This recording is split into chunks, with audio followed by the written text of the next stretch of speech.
Hi friends, welcome to Lakshmi vlogs Kannada. ಹೇಗಿದ್ದೀರಾ? ಚೆನ್ನಾಗಿದ್ದೀರಾ ಅಂತ ತಿಳ್ಕೊತೀನಿ. ನಾನು ಚೆನ್ನಾಗಿದ್ದೀನಿ. ಇವತ್ತು ಬಂದು ಬೆಂಡೆಕಾಯಿ ಗೊಜ್ಜು ಮಾಡ್ತಾ ಇದ್ದೀನಿ. ಬನ್ನಿ ಹೇಗೆ ಮಾಡೋದು ಅಂತ ನೋಡೋಣ.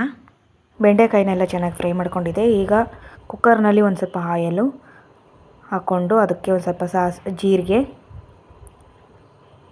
ಅದಕ್ಕೊಂದು ಸ್ವಲ್ಪ ಕರಿಬೇವಿನ ಸೊಪ್ಪು, ಸ್ವಲ್ಪ ಈರುಳ್ಳಿ ಎಲ್ಲ ಹಾಕಿ ಚೆನ್ನಾಗಿ ಫ್ರೈ ಮಾಡಿಬಿಟ್ಟು ಕೆಂಪು ಗೋಲ್ಡನ್ ಕಲರ್ ಬರೋವರೆಗೂ ಚೆನ್ನಾಗಿ ಫ್ರೈ ಮಾಡಬೇಕು. ಅದಕ್ಕೆ ಇವಾಗ ಒಂದು ಸ್ವಲ್ಪ ಟೊಮೊಟೊ ಎಲ್ಲ ಹಾಕಿ ಚೆನ್ನಾಗಿ ಫ್ರೈ ಮಾಡಿಬಿಟ್ಟು ಚೆನ್ನಾಗಿ ಸಾಫ್ಟ್ ಆಗೋವರೆಗೂ ಮಾಡಬೇಕು. ಅದಕ್ಕೊಂದು ಸ್ವಲ್ಪ ಅರಿಶಿನ, ಸ್ವಲ್ಪ ಖಾರದ ಪುಡಿ, ಸ್ವಲ್ಪ ಧನಿಯಾ ಪುಡಿ ಎಲ್ಲ ಹಾಕಿ ಚೆನ್ನಾಗಿ ಫ್ರೈ ಮಾಡಿಕೊಂಡು ಅದಕ್ಕೊಂದು ಸ್ವಲ್ಪ ವಾಟರ್ ಹಾಕಿ ಅದಕ್ಕೆ ಚೆನ್ನಾಗಿ ಬೆಂಡೆಕಾಯಿ ಹಾಕಿ ಕಲಿಸ್ಬಿಟ್ಟು ಫ್ರೈ ಮಾಡಿ ಅದಕ್ಕೊಂದು ಸ್ವಲ್ಪ ಕಾಯಿ ತುರಿ, ಸ್ವಲ್ಪ ಕೊತ್ತಂಬರಿ ಸೊಪ್ಪು ಎಲ್ಲ ಹಾಕಿ ಫ್ರೈ ಮಾಡಿ ಅದಕ್ಕೊಂದು ಸ್ವಲ್ಪ ಸಾಲ್ಟು ಎಲ್ಲ ಹಾಕಿಬಿಟ್ಟು ಚೆನ್ನಾಗಿ ಫ್ರೈ ಮಾಡಿ ಒಂದು ಸ್ವಲ್ಪ ವಾಟರ್ ಬಿಟ್ಟು ವಿಶಾಲಿಗೆ ಇಟ್ಟಿದ್ರೆ ಚೆನ್ನಾಗಿ ಸಾಫ್ಟಾಗಿ ಬೆಂಡೆಕಾಯಿ ಗೊಜ್ಜು ಚೆನ್ನಾಗಿ ಬರುತ್ತೆ.